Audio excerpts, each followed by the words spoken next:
The sun rose slow over Dun River, brushing the town in gold as silence pooled in the sheriff's yard.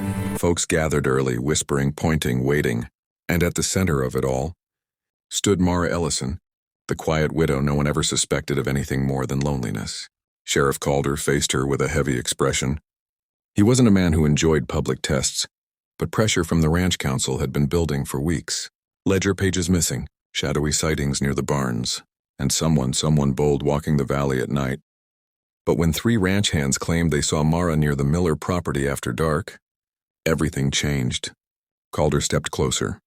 "Mara," he said softly, "tell me what you were doing out there." Her voice shook, but her spine stayed straight. "Sheriff, I followed a man in a gray coat. He moved strange, like he wasn't touching the ground. I wasn't spying, I was scared." The crowd murmured. Everyone knew the stories. The Gray Rider. Half ghost, half outlaw, all mystery. But stories didn't matter to the council. Proof did. Calder gestured toward the wooden truth-testing frame. Ropes hung from each side, swaying like silent warnings. "Mara, if you're clean, the test won't harm you." Her eyes glistened. "Sheriff, please, don't stretch me like this." The plea froze even the wind. But the deputies stepped forward anyway. They were seconds from binding her when a ranch boy sprinted into the yard, pointing toward the ridge. "Sheriff, fresh tracks." Just like the stories. Everything shifted.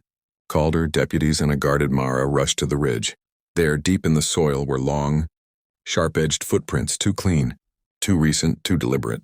Mara swallowed hard. "I told you, someone was out there." A deputy narrowed his eyes.